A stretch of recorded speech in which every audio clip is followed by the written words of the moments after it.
You won't believe what just happened inside one of Detroit's most powerful churches. A moment that was supposed to be about worship and generosity turned into a public spectacle that no one saw coming. Bishop Marvin Winans, yes, the gospel legend from the iconic Winans family, is now facing a storm of criticism after reportedly calling out a church member for donating only $200 during a fundraiser. The moment, captured on camera, has since gone viral, and it's dividing the faith community right down the middle. Some say the bishop was simply challenging his congregation to give with greater faith. Others insist it was a humiliating, unchristian display of pride and pulpit power. But here's where things get interesting. There's more to this story than what's in that viral clip. Behind the lights, the choir, and the cameras lies a deeper issue about money, faith, and ego that's been brewing inside churches for years. So what really happened that night at Perfecting Church? And did Bishop Winans go too far in the name of accountability? Because as you'll soon see, this $200 moment might expose something far bigger, a crisis of humility that's shaking the modern church to its core. It was supposed to be a night of celebration. Inside Perfecting Church, the atmosphere buzzed with energy. The sanctuary was filled wall to wall. The choir was in full force, belting out harmonies that could lift the roof. Ushers moved gracefully through the aisles, handing out offering envelopes. Laughter, testimonies, and joyful praise created an environment that felt holy and hopeful. This wasn't just any service. It was a special fundraiser for the church's long-awaited building project, something Bishop Marvin Winans had been promoting for months. A night to sow into the future, a night to give sacrificially. But then something shifted as the offering totals began to come in, and murmurs filled the air about who gave what. Bishop Winans reportedly took the microphone again, and what he said next changed everything. According to multiple eyewitnesses and a now viral clip, he pointed out a longtime member who had contributed $200 and said, almost in disbelief, "After all the Lord has done for you, this is what you give?" The room froze. Some laughed nervously, hoping it was a joke. Others glanced around, unsure of how to react. But the expression on the face of the person being referenced said it all. Embarrassment, confusion, and visible pain. Within seconds, the joy in the sanctuary turned into a chilling silence. You could almost feel the oxygen leave the room. Someone in the back quietly began recording the moment on their phone. That clip, just under 60 seconds long, would soon set the internet on fire. And as it spread, the same question echoed everywhere. Was this a passionate call for deeper faith? Or a public rebuke that crossed the line? But that was just the beginning. The clip didn't take long to explode. Within hours, it was everywhere. TikTok, Facebook, Instagram, even gospel forums. The image of Bishop Marvin Winans standing before his congregation, questioning a member's $200 donation, ignited a firestorm the church couldn't contain. Thousands of comments poured in. Some defended him. "He's a man of God," one user posted. "Sometimes the truth hurts. Maybe he was trying to wake people up." Others were furious. "$200 is a lot of money," another replied. "How dare he humiliate someone like that in front of the whole church?" That's not leadership, that's spiritual abuse. On Twitter, now X, a viral post read, "Bishop Marvin Winans really said, 'That's all you could give?' In front of everyone? Church ain't supposed to feel like a courtroom." That member should have been applauded, not shamed. Debates raged on. Gospel influencers, former church members, and even fellow pastors began weighing in. Some argued that pastors have a duty to hold their members accountable when it comes to giving. Others said public shame has no place in the pulpit, especially not when it's aimed at someone's financial sacrifice. But in the midst of all the noise, a new piece of information emerged that changed the conversation entirely. A source close to the situation revealed that the member Bishop Winans had called out, the same one who gave $200, wasn't just any churchgoer. They were reportedly a single parent, someone who had already been struggling financially, someone who had given before, someone who didn't have much left to give.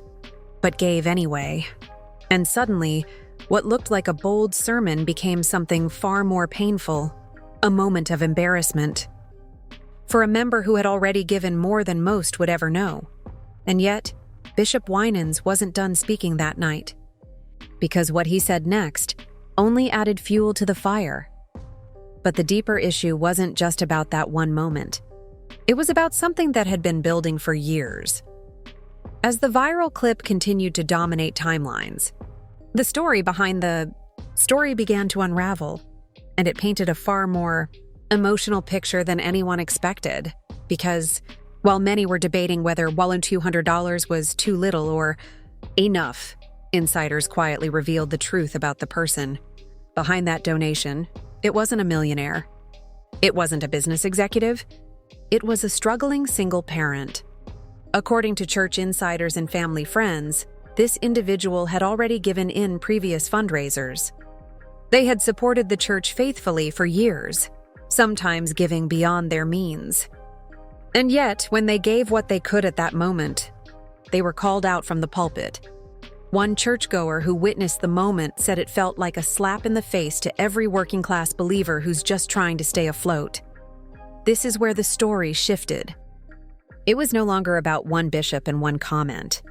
It was about a system and a culture that made people feel like their offering wasn't just an act of faith, but a test of their worth. Critics began calling it spiritual manipulation. Sermons weren't just preaching generosity anymore. They were selling pressure. One former member wrote on Facebook, "It used to be about giving from the heart.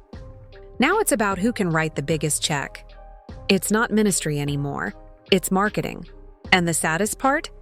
This wasn't even the first time that concerns had been raised about how Bishop Marvin Winans and Perfecting Church approached giving.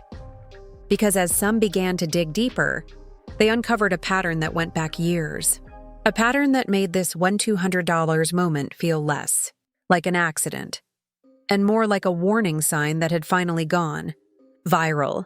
And what they found next made people question everything. To understand why this moment struck such a nerve, you have to look beyond the viral video and into the long, complicated history between Perfecting Church and its financial expectations. For over 3 decades, Bishop Marvin Winans has been a towering figure in both gospel music and the ministry world. As part of the legendary Winans family, his reputation has been built on talent, passion, and influence. But with influence comes scrutiny. And when it comes to money, the questions have never really gone away. Back in the early 2000s, Perfecting Church launched plans for a brand new worship facility, a massive, multi-million-dollar project that promised to elevate the ministry to new heights. Members were excited. Pledge cards were passed around. Seed offerings were encouraged. Bishop Winans called it a vision from God. But then, years went by. Construction delays piled up. The building remained unfinished, and the fundraisers kept coming. At first, people were patient. Big dreams take time. But after a decade of almost there, frustration quietly began to grow. On social media, former congregants started speaking out. One former member posted, "We gave, we sacrificed, we were told to trust the process. But the building never came. And now people are getting called out for giving what they can? That's not leadership. That's manipulation." Behind the scenes, murmurs of giving fatigue spread. Some said they felt spiritually obligated to give even when it meant going without. Others claimed they were told that if they didn't give, they were holding back God's blessing, not just for themselves, but for the entire church. And yet, the fundraising efforts never stopped. To his loyal followers, Bishop Winans remained a man of vision. They argued that he had used his influence to help the poor, feed families, offer scholarships, and support global missions. They said the criticism was unfair, that the delays were logistical, not deceptive. "He's not scamming anyone," one member commented. "He's building something that will bless generations to come." But for others, the optics told a different story. A pastor asking a struggling single parent, "Is that all you could give?" After decades of unfinished promises, felt like the final straw. And what had once been quiet discomfort suddenly became national conversation. Because if the foundation of the church is trust, what happens when that trust begins to crack? And inside Perfecting Church, those cracks were starting to show. While the internet erupted in debate, something even more intense was happening behind closed doors, inside Perfecting Church itself. The viral moment hadn't just embarrassed a single churchgoer. It had shaken an entire congregation. In the days that followed the incident, longtime members reportedly approached leadership with deep concerns. Some asked for clarity. Others demanded accountability. And many were left wondering, could this all be swept under the rug? Or was a reckoning finally here? According to sources close to the church, Bishop Winans' leadership team held at least one emergency meeting to address the backlash. The big question, should the bishop apologize? Or stand firm and double down on the message of accountability? For now, no apology has come, only a short public statement. The moment was misunderstood. The focus remains on the vision God has given our house, but that vague response only made things worse. Attendance dipped noticeably the following Sunday. Some people stayed home. Others came just to see what he'd say. And while Bishop Winans carried on with his message as usual, the tension in the room was undeniable. One member described the atmosphere like this: "It used to feel like worship. Now it feels like walking on eggshells." Social media didn't help. TikTok mashups began to circulate, pairing Winans' remarks with other viral sermons about spiritual abuse and pulpit pride. Gospel bloggers chimed in, using phrases like emotional coercion and toxic theology. Even other pastors, some of them from Detroit, spoke up. One noted, "You can encourage giving without embarrassing people. Jesus praised the widow who gave 2 coins, not the ones who gave out of surplus." And perhaps the most painful silence? The member who had been called out still hasn't spoken publicly. But according to family friends, they were devastated, humiliated, hurt. They gave what they could, one insider said. They were faithful. That $200 was a real sacrifice. But the moment made it feel like it wasn't good enough. And in a church built on music, joy, and praise, it's the silence that's starting to speak the loudest. But this situation was never just about one Sunday. It's part of a bigger shift, one that's reshaping how we see pastors, money, and ministry in 2025. And the next chapter of this story, it might change how churches operate altogether. As the controversy surrounding Bishop Marvin Winans deepened, one thing became clear. This wasn't just about a single comment or a single donation. It was about something bigger, something that's been brewing quietly inside the modern church for years: the uneasy, often unspoken tension between money and ministry. Because while some defended Winans' remarks as a passionate plea for commitment, others saw it as a symbol of something far more troubling: a growing culture where giving is no longer about sacrifice, but status. This is the heart of what many now call prosperity pressure. For decades, the prosperity gospel, the belief that financial blessings are tied to faith and generosity, has crept into pulpits across America. Pastors began to preach that giving big would unlock miracles, that your bank account reflected your belief, that if you weren't sowing, you weren't trusting God enough. At first, it sounded like hope, but now it's starting to sound like sales. One Detroit pastor put it bluntly: "When offerings start to feel like transactions, you've lost the heart of worship."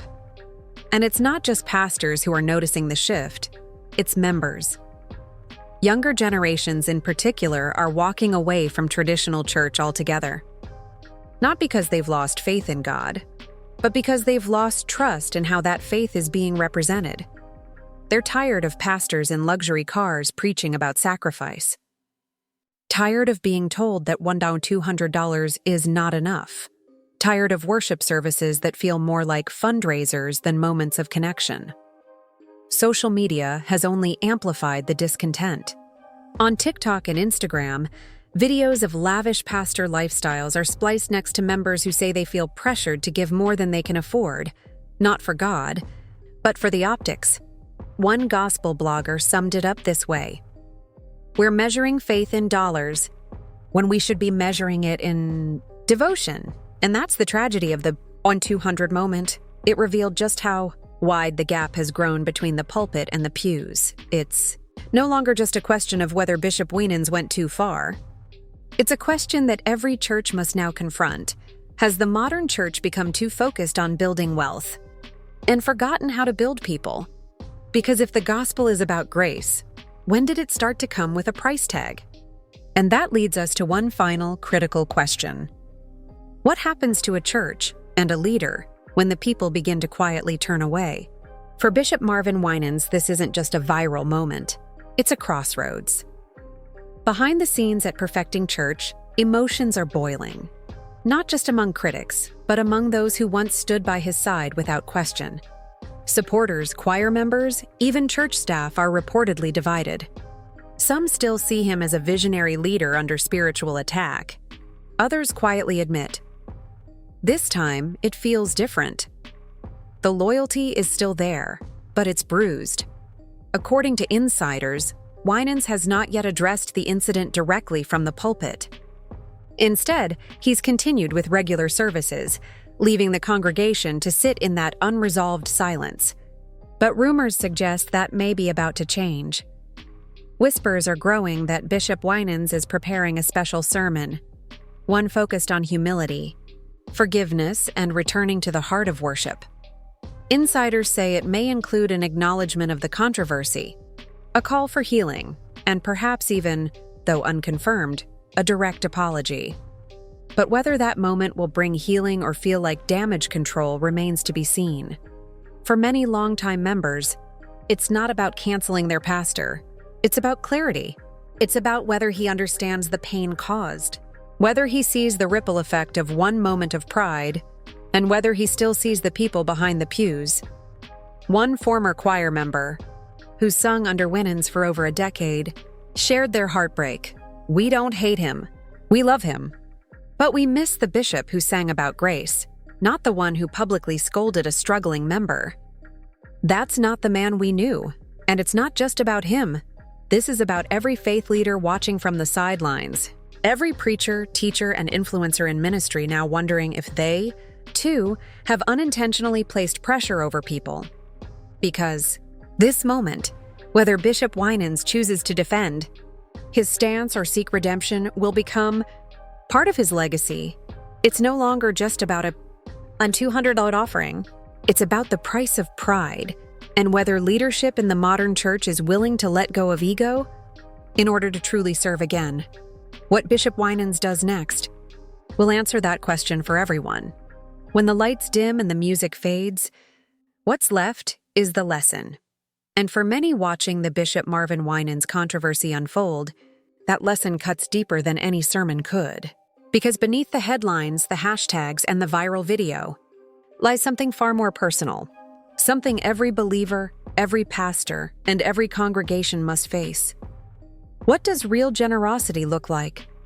What does true leadership require? The truth is, this story was never just about money. It was about meaning. A struggling member gave $200, not because they had it to spare, but because they believed. They gave from sacrifice, from trust, from hope. And instead of being honored, they were publicly diminished. That moment didn't just bruise their spirit, it bruised the spirit of everyone watching.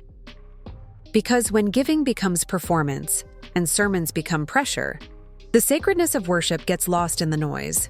Ironically, some of the most powerful teachings in Scripture come from the smallest offerings. The widow who gave her last 2 coins wasn't applauded because of the amount. She was honored because of her heart. And yet, in many churches today, that heart is being replaced with expectations, metrics, optics. That's why this moment struck a chord so loud. It wasn't just about one church. It was about all churches. It was a mirror reflecting a painful truth. Too many pastors have started counting what's in the envelope and stopped seeing what's in the soul.